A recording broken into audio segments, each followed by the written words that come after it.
आपसे एक सवाल पूछा अभी तारिक फतेह ने प्लेबिसाइट को लेकर, जो चाइना को जमीन गिफ्ट कर दी, उस पर जवाब दीजिए सर। देखिए सिर्फ 40 सेकंड मांग रहा हूं। नहीं 40 नहीं, आप अगर एंटी इंडिया बात करेंगे तो सर नहीं होगा, तथ्यों का इनकाउंटर करेंगे तो मैं 10 सेकंड भी नहीं दूंगी।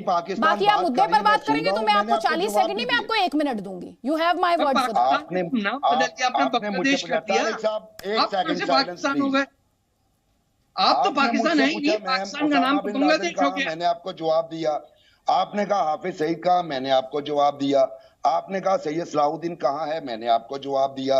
आपसे मैंने एक सवाल पूछा कि हमने जो इंडियन नेवी का जो स्पाई पकड़ा है वो कौन है, आपने उसके जवाब में मुझे एक भाषण दे दिया। अब भाषण नहीं दे दिया। अजमल कसाब कहाँ से आया था भाषण? अजमल कसाब कहाँ से आया था?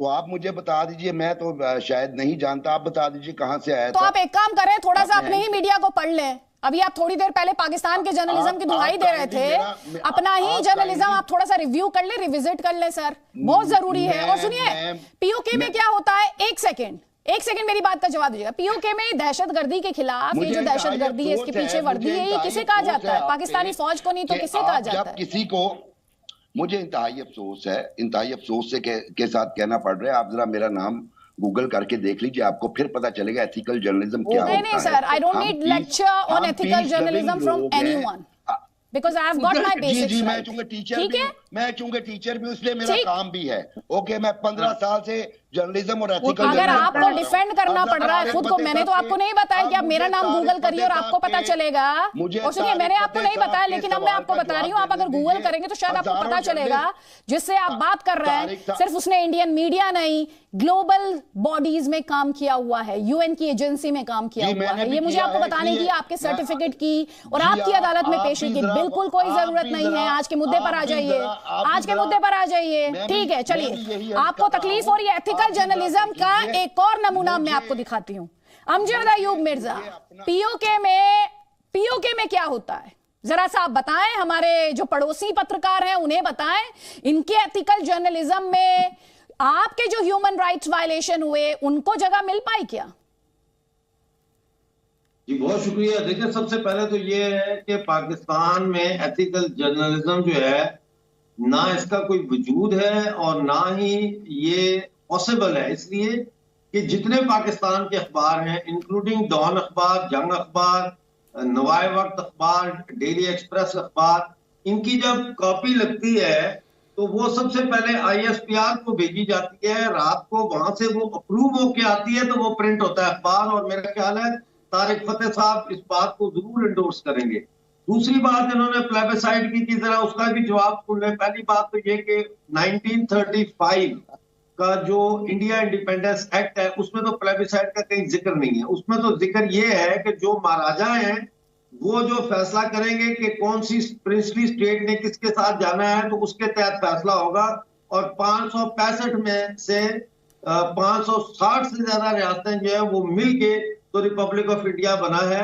और हमारे महाराजा हरि सिंह ने भी भारत के साथ उसी 1935 इंडिपेंडेंस एक्ट के तहत जो है 26 अक्टूबर 1947 को मुआहदा इलाक किया है। लिहाजा प्लेबिसाइट तो इन्होंने बीच में घुसाया है। तो प्लेबिसाइट का सुन लें, जैसा तारिक फतेह साहब ने कहा है कि प्लेबिसाइट तो उस वक्त बात करें जब यूनाइटेड नेशन रेजोल्यूशन नंबर 48 के तहत पाकिस्तान अपनी तमाम फौजें और तमाम गैर रियासती लोगों को POJK से और POGP से निकाले। ये पहली कंडीशन है। ये कहते हैं कि हमने प्लेबिसाइट कराना है, तो भाई प्लेबिसाइट में सवाल तो यही होगा ना कि आपने इंडिया के साथ जाना है या पाकिस्तान के साथ जाना है। तो हमें इजाजत क्यों नहीं है कि हम पाकिस्तानी कब्जे वाले जम्मू कश्मीर में, अब मैं आपके ह्यूमन राइट के सवाल की तरफ आ रहा हूँ, कि हमें क्यों इजाजत नहीं है कि हम वहां अपना कैंपेन ऑफिस खोलें और भारत के साथ इल्हाकी कैंपेन करें? ये कौन सी नूरा कुश्ती है जिसपे हमारे हाथ पीछे बांधे हुए हैं? हम हिंदुस्तान के साथ इल्हाक की बात करें तो हमें गायब कर देते हैं, हमें गोली मार के शहीद कर देते हैं हमारे लोगों को। और वहां पे जब तक कोई ये प्लेज ना ले कि मैं पाकिस्तान के साथ एक्सेशन की हिमायत करता हूँ, ना वो किसी पब्लिक ऑफिस में जॉब में उसको मिलती है, ना वो इलेक्शन में हिस्सा ले सकता है। ह्यूमन राइट का तो बलात्कार यहीं से हो गया ना। तो इस बात का जवाब दें, मैं कब मुजफ्फराबाद में दफ्तर खोलूं भारत के लिए? मैं मीरपुर से मेरा ताल्लुक है, मैं दफ्तर खोलना चाहता हूँ मुजफ्फराबाद में भारत का झंडा लगा के कि भाई हम लोग भारत के साथ जाना चाहते हैं। कब मैं हूं ठीक है, जवाब ले लीजिए, बताएं। मुबशिर बुखारी से जवाब ले लीजिए। जी, ये आपको जो आप स्टेट अथॉरिटीज देंगी, मेरा क्या काम है इस पे। लेकिन मैं तो सिर्फ फर्ज कर रहा था कि आपने तारिक फतेह साहब ने एक बात उठाई, एक नुक्ता, और मैं तो उसका जवाब देने लगा था। आप उसको आप ह्यूमन राइट्स की तरफ ले गई हैं, तो ह्यूमन राइट्स वायलेशन तो मेरा ख्याल है कि आपके यहाँ कुछ मीडिया रिपोर्ट भी करता रहा है, उस पर तो हम बाद में बात करते हैं। तारिक फतेह साहब, आप चूंकि मैं धीमे लहजे में बात करने का आदी हूँ इस ग्राम के साथ भी, आपने कहा जी हजारों जर्नलिस्ट जो हैं वो पाकिस्तान में मिसिंग हो गए हैं। मैं आपको एक तादाद बताता हूँ। पाकिस्तान में टोटल जो प्रेस क्लब और यूजेज यानी यूनियन ऑफ जर्नलिस्ट के साथ जो रजिस्टर्ड सहाफियों की तादाद है वो तकरीबन 80,000 है। 2001 से लेके आज तक की तारीख में 80 जर्नलिस्ट का असैसिनेशन हुआ है।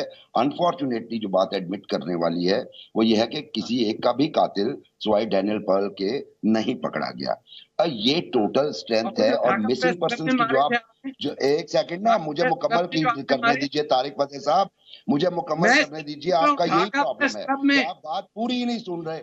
ठीक है, या तो मुझे कहिए कि मैं आपको सुनने आया हूं, या फिर एक सवाल करके जवाब लीजिए उसका। सर, आप पाकिस्तान का नाम बांग्लादेश हो गया, समझे? Majority of Pakistan said we don't want to be called Pakistan, we are Bangladesh. आपकी फौज ने ढाका प्रेस क्लब के अंदर 250-300 जर्नलिस्ट तो एक दिन में मारे थे। प्रोफेसर्स मारे आपने, फिजिशियंस को मारा आपने। यू कमिटेड अ जेनोसाइड इन बांग्लादेश। आप उनको क्यों भूल गए? अभी की बात चूंकि कर रहे हैं, और मैं आपको करंट फैक्ट्स एंड फिगर्स दे रहा हूं, चूंकि आपने बात की कि हजारों जर्नलिस्ट मिसिंग हो चुके हैं, तो मैं उसके बारे में आपको अर्ज कर रहा था। हजारों नहीं है, वो 80 थे जो असैसिनेशन हुए, और जो मिसिंग हैं उनके मतलब वो गिने चुने थे और वो भी बाहर आ गए। इसलिए मेरा ख्याल है कि हमें के शर्मा जी पहले आप, और उसके बाद आरजू काजमी भी हमारे साथ है, उनका भी एक कमेंट लूंगी प्लीज, जल्दी जल्दी। जी जी के शर्मा जी, एक बार फिर से कश्मीर राग, आप पाकिस्तान से बात नहीं करते हैं? पाकिस्तान तो आपसे बात करना चाह रहा है। नहीं, सुनिए, वो तो क्या बात करेंगे, लेकिन मालती जी मैं जो पाकिस्तान के जो पैनलिस्ट यहाँ बैठे हैं उनको दो बात बहुत स्पष्ट कर दूं। शायद उनकी सारी गलत है, मैंने बीच में कुछ डिस्टर्बेंस के कारण पूरी बात सुनी नहीं, लेकिन स्पष्ट कर दूं उनको दो बात, ताकि वो इस डिबेट में पहले ये समझ लें कि ये डिबेट वो जिस विषय से करना चाहते हैं उसकी सत्यता क्या है। आज की सत्यता ये है कि कश्मीर तो पाकिस्तान को भूल जाना चाहिए। कश्मीर पे तो कोई वार्ता संभव ही नहीं। अब तो जो वार्ता होगी वो पाक अधिकृत कश्मीर पर हो सकती है, और होगी, उसी पर होगी। कश्मीर भारत का अभिन्न हिस्सा था, है और रहेगा, ये स्पष्ट है। और जहां तक इन्होंने कहा, इसलिए इनको ये बात एकदम दिमाग से निकाल देना चाहिए।